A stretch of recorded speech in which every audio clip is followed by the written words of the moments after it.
തന്നെ പറയാതിരുന്നാലും എത്രയൊക്കെ തന്നെ രാഷ്ട്രീയം സംസാരിക്കണ്ട എന്ന് വിചാരിച്ചാലും ചില കാര്യങ്ങൾ കാണുമ്പോൾ എങ്ങനെയാണ് പറയാതിരിക്കാൻ കഴിയുന്നത്?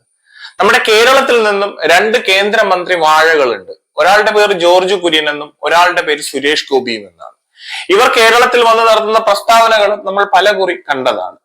തൃശ്ശൂരിൽ നിന്നും ഇവർ വിജയിച്ചു പോയത്, അതായത് തൃശ്ശൂരിൽ നിന്നും ഇവരിൽ ഒരാളായ സുരേഷ് ഗോപി വിജയിച്ചു പോകാനുള്ള സമയത്ത് അവിടെ നടത്തിയിട്ടുള്ള പ്രകസനങ്ങളും അവിടെ നടത്തിയിട്ടുള്ള എന്താ പറയുക കിരീടധാരണങ്ങളും അവിടെ കുരുത്തോല പെരുന്നാളിന് കുരുത്തോല പിടിച്ച് നടക്കുന്ന കാഴ്ചയും നമ്മൾ ഒരുപാട് കണ്ട് അത്ഭുതപ്പെട്ടതാണ്. അതിനുള്ളിൽ ഒളിപ്പിച്ചു വെച്ചിരുന്ന രാഷ്ട്രീയം എന്താണെന്ന് അന്ന് പല കുറി എല്ലാവരും ചർച്ച ചെയ്തതുമാണ്. ഇപ്പൊ നിങ്ങൾ കാണുന്ന ഈ ഫോട്ടോസ് എല്ലാം തന്നെ അന്ന് ആ ഒരു സമയത്ത് വോട്ട് രാഷ്ട്രീയം വെച്ച് വോട്ടിന് വേണ്ടി നടത്തിയ പ്രകസനമാണെന്ന് വരും കാലങ്ങളിലുള്ള ഇവരുടെ പ്രവൃത്തികൾ മൂലം മലയാളികൾക്ക് മനസ്സിലായതാണ്. എന്തുകൊണ്ട് മലയാളിയെ BJP അടുപ്പിക്കുന്നില്ല, എന്തുകൊണ്ട് മലയാളി BJPയുടെ രാഷ്ട്രീയത്തോടൊപ്പം കൈപിടിക്കുന്നില്ല എന്നതിന്റെ വ്യക്തമായ തെളിവുകളാണ്. അവർക്ക് വ്യക്തമായൊരു നിലപാടോ അവർക്ക് വ്യക്തമായൊരു കാഴ്ചപ്പാടോ ഇല്ല എന്നുള്ളതിന്റെ ഉത്തമമായ തെളിവുകൾ തന്നെയാണ് ഈ കഴിഞ്ഞ ദിവസം അവിടെ ചണ്ഡീഗഡിൽ അവിടെ 2 കന്യാസ്ത്രീകൾ അറസ്റ്റ് ചെയ്തതുമായി ബന്ധപ്പെട്ട് ഇവർ നടത്തി വരുന്ന ഇവരുടെ പ്രസ്താവനകൾ. ഇവിടെ നിന്ന് ആളെ അയക്കുന്നു, അങ്ങോട്ട് പോകുന്നു, ഇങ്ങോട്ട് പോകുന്നു, കൂട്ടിച്ചർച്ച ചെയ്യുന്നു, ഇന്ത്യയുടെ തന്നെ ആഭ്യന്തരമന്ത്രിയെ കാണുന്നു, പ്രൈം മിനിസ്റ്ററിനെ കാണുന്നു, എന്തൊക്കെ ബഹളമായിരുന്നു. ഇവിടെ നിന്ന് ഒരു സമ്മതിയെ തന്നെ ഇവിടുത്തെ എന്തോ പുതിയ വലിയൊരു ഇവിടുത്തെ മന്ത്രിമാർക്കും MLA മാർക്കും കാണാൻ അനുവാദം ഇല്ലാതിരുന്ന സമയത്ത് പോലും ഇവിടെ നിന്ന് പോയി BJPയുടെ പ്രതിനിധികൾക്ക് ഈ പറയുന്ന കന്യാസ്ത്രീകളെ കാണാനുള്ള അനുമതി അവിടെ ജയിലിൽ ലഭിച്ചിട്ടുണ്ടായിരുന്നു. അങ്ങനെ ഇവിടെ നിന്ന് ഒരു സംഘം തന്നെ ഇതിനു വേണ്ടി പുറപ്പെട്ടിട്ടുണ്ട്. ഇവർ എന്ത് തരത്തിലുള്ള രാഷ്ട്രീയമാണ് ഇവിടെ പറഞ്ഞു വെക്കാൻ നോക്കുന്നത്?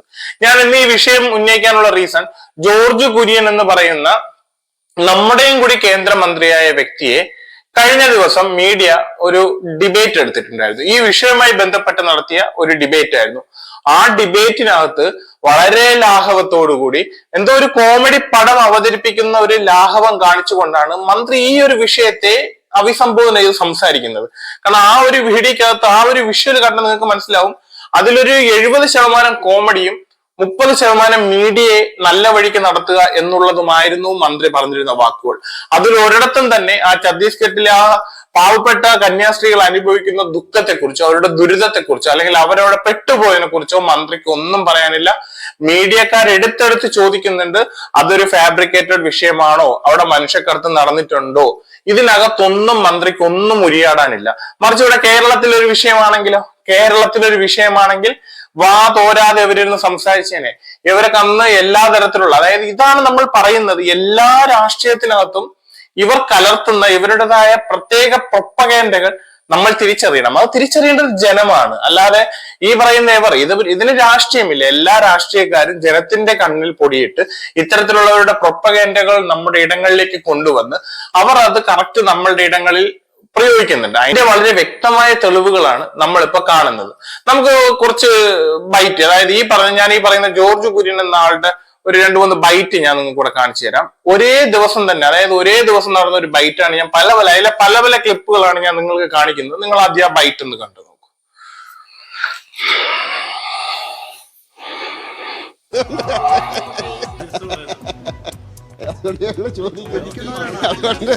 അറിയാം, ഭക്ഷണം കൊടുത്തിട്ട് ഉറപ്പിക്കുന്നതിനെ ഊട്ടി ഉറപ്പിക്കുക എന്ന് പറയുന്നത്. അങ്ങനെ നിങ്ങളത് അന്വേഷിച്ചോ? അതെ അതിന്റെ അതുകൊണ്ടാ കുഴപ്പം. ഞാൻ സർക്കാർ സ്കൂളിൽ പഠിച്ചതാണ്. അതെ, മലയാളം ശരിക്കും പഠിക്കണം. ഊട്ടി ഉറപ്പിക്കുക എന്നുള്ളത് അതൊന്നും നിങ്ങൾ വിഭജിക്കുക. അല്ലല്ല, ഊട്ടുക എന്നുള്ള ഓർമ്മയുണ്ട് സാറേ. ആനയൂട്ട് ആനയ്ക്ക് ഇത് കൊടുത്തിട്ട് ഇവരുണ്ടല്ലോ അതിന്റെ കൊണ്ടു നടക്കുന്നവര് അവരാ സൗഹൃദം ഉറപ്പിക്കുന്നുണ്ട്. അതുകൊണ്ട് പിന്നെ മലയാളം പറയും. അത് പോട്ടെ. ഹിന്ദി അറിയാലോ? ഹിന്ദി എനിക്കറിയത്തില്ല. ജാമ്യം കൊടുത്തോ? കണ്ടോ എന്തൊരു ദേഷ്യം. തിരിച്ചു ചോദിച്ചു, കുഴപ്പമൊന്നുമില്ല. നിങ്ങൾ ചോദിച്ചത് ആരെ പിടിച്ചതെന്നല്ലേ ചോദിച്ചത്? ഇത് അവിടുത്തെ ഉദ്യോഗസ്ഥരല്ലേ? അല്ലല്ല, അങ്ങനെയാണ് നിങ്ങൾ അങ്ങനെ പറഞ്ഞോ? ഇത് ടി ടി ആണ്.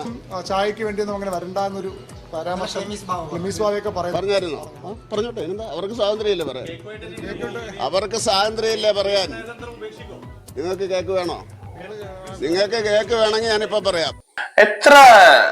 എത്ര ലാഘവത്തോടു കൂടിയാണ് ഈ മന്ത്രി, വളരെ ഹാസ്യാത്മകമായിട്ടാണ് ഈ ഒരു വിഷയത്തെ പുള്ളി കൈകാര്യം ചെയ്തിരിക്കുന്നത്.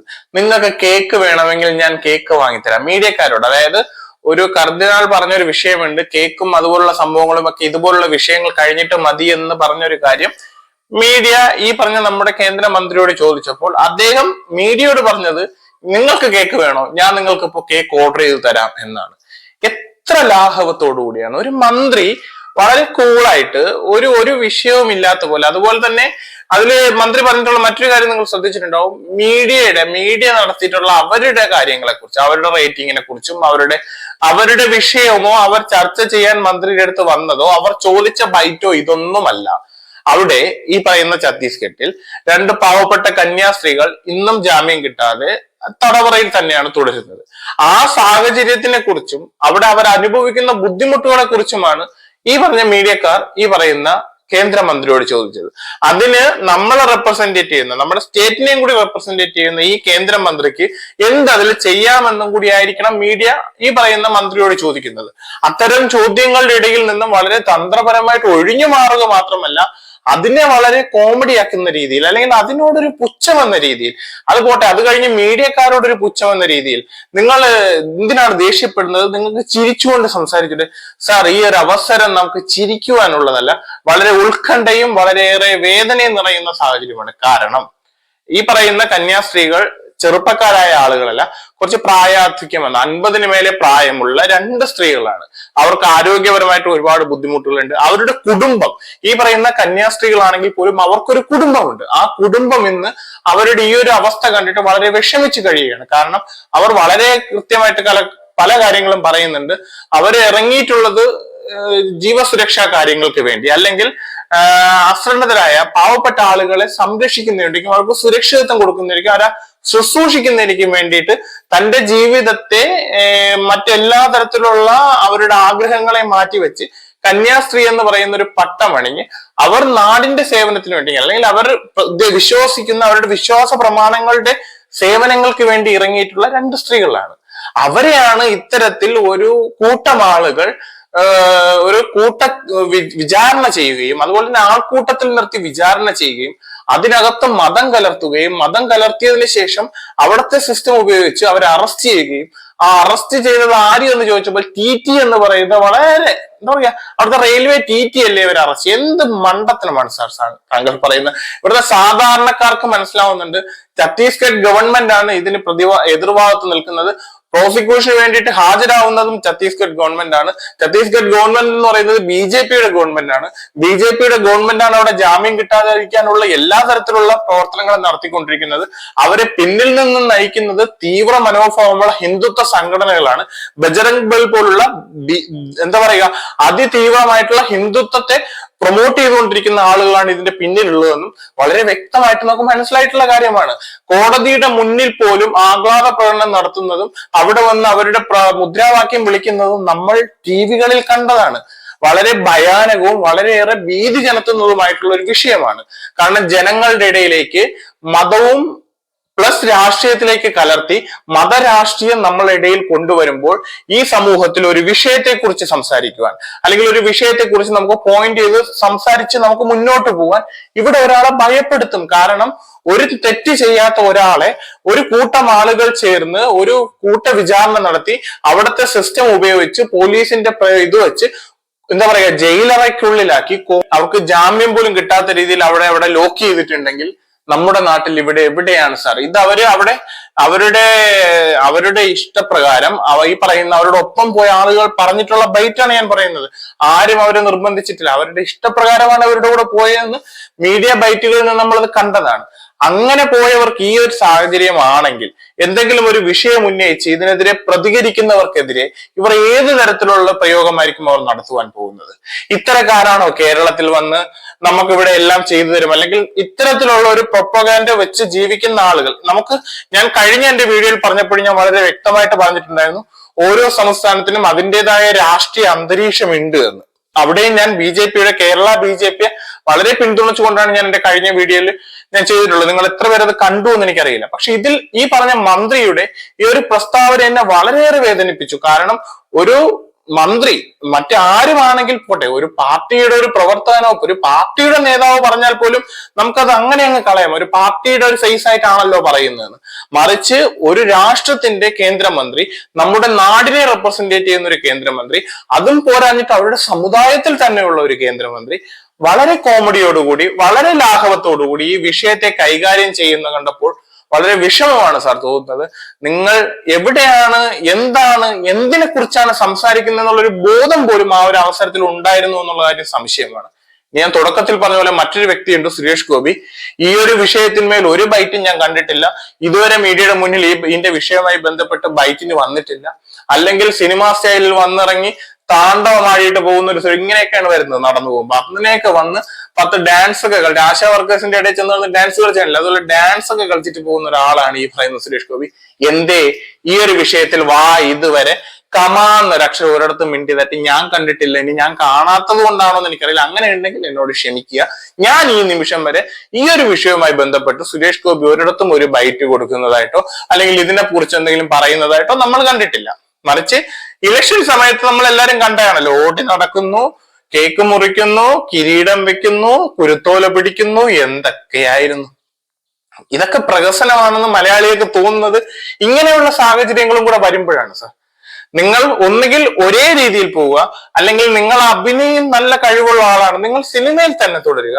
നിങ്ങൾ രാഷ്ട്രീയത്തിൽ വന്ന് നിങ്ങളുടെ അഭിനയത്തിന്റെ അഭിരുചി ഇവിടെ ഇറക്കുമ്പോൾ സാധാരണക്കാർ ഇത്തരം വിഷയങ്ങൾ വരുമ്പോൾ ചോദിക്കും. അതിൽ അസഹിഷ്ണുത പാടില്ലല്ലോ സാർ. നമുക്കും ഈ നാട്ടിലെ ഭരണഘടന പറയുന്നത് പോലെ ചോദിക്കുവാനുള്ള അവകാശവും അതുപോലെ തന്നെ പ്രതികരിക്കാനുള്ള അവകാശവും ഉള്ളത് കൊണ്ട് ഇത്തരം വിഷയങ്ങൾ കാണുമ്പോൾ വളരെ മാന്യമായി വളരെ സത്യസന്ധമായി നമ്മൾ ഇതിൽ പ്രതികരിക്കുക തന്നെ ചെയ്യും. ഞാൻ എല്ലാ വീഡിയോയിലും പറയാറുണ്ട്, രാഷ്ട്രീയ വിഷയവുമായി ബന്ധപ്പെട്ട് ഞാൻ നടത്തുന്ന മിക്ക വീഡിയോകളിലും പറയാറുണ്ട്, ഒരു കാരണവശാലും മതത്തിനെ രാഷ്ട്രീയത്തിനകത്ത് ഇടരുത്. ഇട്ടുകഴിഞ്ഞാൽ ഇതുപോലുള്ള അധർമ്മങ്ങൾ നമ്മുടെ ഇടങ്ങളിൽ വന്ന് ഭവിക്കും. ആ അധർമ്മത്തിന് ഇതുപോലുള്ള പാവപ്പെട്ട കന്യാസ്ത്രീകൾ ഇനിയും ബലിയാടാവും. ന്യൂനപക്ഷങ്ങൾ ഇനിയും ഇവിടെ പീഡനത്തിന് വിധേയരാവും. അത് ഞാൻ പറഞ്ഞു വെക്കുമ്പോൾ ഒരു കാര്യം കൂടി ഞാൻ പറഞ്ഞു വെക്കാൻ ആഗ്രഹിക്കുന്നു. ഇവിടെ ന്യൂനപക്ഷം മാത്രമല്ല പീഡിപ്പിക്കപ്പെടുന്നത്, ഇവിടുത്തെ ഭൂരിപക്ഷവും പീഡിപ്പിക്കപ്പെടുന്നുണ്ട്. അതുമായി ബന്ധപ്പെട്ടുള്ള മറ്റൊരു വീഡിയോ ഞാൻ ചെയ്യുന്നതാണ്. നമുക്ക് എല്ലാവർക്കും അറിയുന്നതാണ് കാശ്മീരി പണ്ഡിറ്റുകളുടെ കഥ. അത് ഒരുപാട് പേർ മറക്കുന്ന വിഷയമാണ്, ആരും എടുത്തു പറയാത്ത വിഷയമാണ്. ഞാൻ ഈ ന്യൂനപക്ഷത്തിന് വേണ്ടി സംസാരിക്കുമ്പോൾ ഭൂരിപക്ഷം അനുഭവിച്ച ആ പീഡനത്തിന്റെ കാര്യം കൂടി നമ്മൾ തിരിച്ചറിയണം. ഞാനത് എന്തിനിവിടെ പറഞ്ഞു എന്ന് വെച്ചാൽ, ഇവിടെ എല്ലാവരും എല്ലാ തലങ്ങളിലും എല്ലാ സമയങ്ങളിലും ബുദ്ധിമുട്ട് അനുഭവിച്ചിട്ടുള്ളവരാണ്. അതെല്ലാം തന്നെ അനുഭവിച്ചത് ഈ പറഞ്ഞ മതരാഷ്ട്രീയ ചിന്താഗതിയുള്ളവരുടെ കടന്നുകയറ്റം സാധാരണക്കാരന്റെ ജീവിതത്തിലേക്ക് വന്നപ്പോഴാണ്. അതുകൊണ്ട് നിങ്ങൾ തിരിച്ചറിയുക, എവിടെയാണ് ഇവരെല്ലാം നിർത്തേണ്ടതും എവിടെയാണ് ഇവർക്കെല്ലാമുള്ള സ്ഥാനവുമെന്ന് നമ്മൾ സാധാരണക്കാരാണ് ചിന്തിക്കേണ്ടത്. ഇനി മറ്റു വിഷയങ്ങളുമായി വരുന്നത് വരെ നിങ്ങൾക്ക് എല്ലാവർക്കും നല്ലൊരു ദിവസം ഞാൻ ആശംസിക്കുന്നു.